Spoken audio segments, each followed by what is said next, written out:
Läheme edasi idee number 5 juurde ja see kannab nimetust Forseliuse kooli liikuma kutsuv õueala.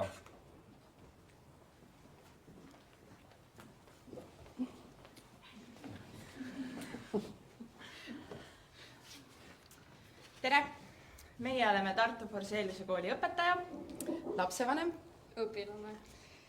Viimasel ajal, just eelmisel nädalal, on meedias kerkinud suur murekoht noorte nutikasutuse osas ja seda just koolis viibides. Tartu Forseliuse koolis on kokkulepe, et koolimajas telefone ei kasutata ja me saadame õpilasi järjepidevalt õue, kuid meil pole seal midagi teha. Meie koolihoovis on üksikud liikumisvõimalused, aga koolis on õpilasi üle 600. Muidugi me jääme siis telefoni passima.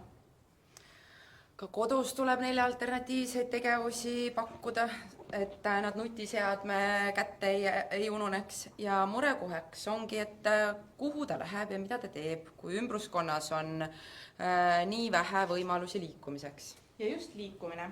Tartu Ülikooli liikumislabori uuringud ütlevad, et iga päev liigub vabal ajal õues ainult 7–11% 10–17 aastastest Eesti lastest ja noortest. Seda on ilmselgelt liiga vähe. Mine juba õue ja hakka liikuma. Aga seal pole midagi teha. Ma tahan rohkem valikuvõimalusi. Ehk siis me oleme olukorras, kus kogukond soovib, et noored ei oleks nii palju nutis ja liiguksid rohkem. Seega meie kogukonna ühine eesmärk on pakkuda noortele rohkem võimalusi. Ning seda idee number 5 Tartu Forseliuse kooli liikuma kutsuv õueala teebki. Meil toimus koolis ideekohvik, kus sain koos koolikaaslastega jagada mõtteid, millest tunneme koolis veel puudust. Õpetajad kuulasid meie ideid ning panid need kirja.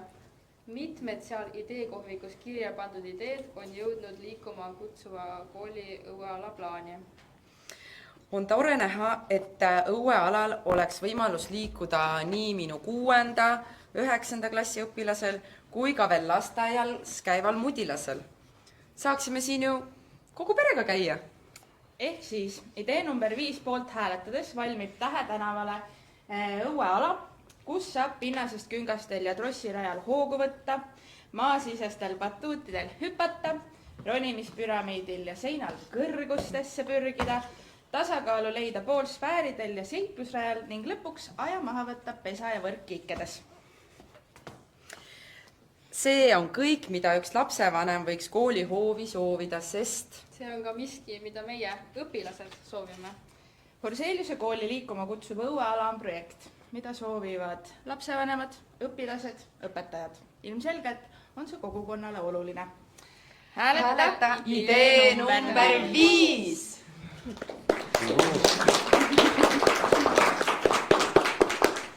No nii, esinemise stiilipunktid kahtlemata. Ainult üks väike seikleja käis ja kustutas ära selle markeri, kus õhtujuht peab seisma. Ma ei tea, kas meil on reglemendis disklahv selle eest või?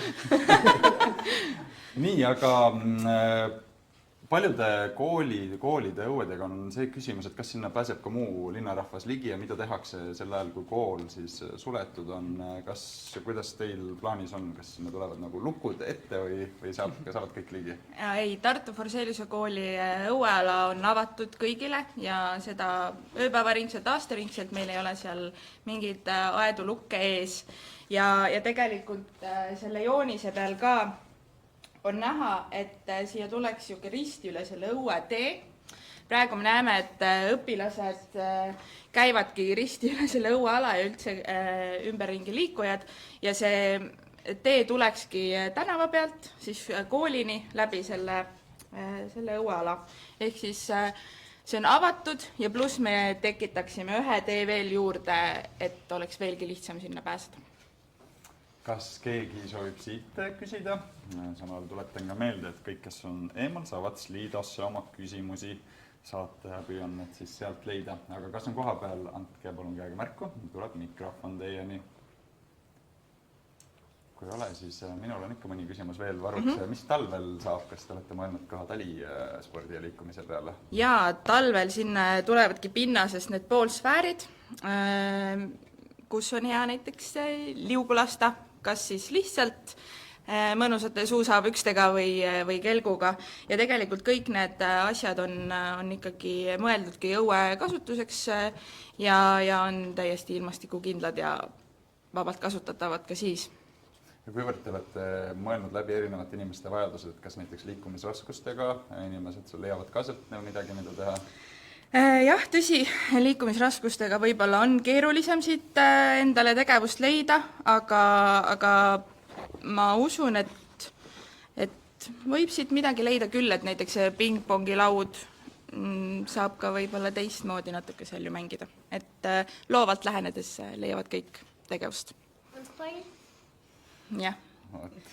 Aga veel kord suur tänu teile! Ja.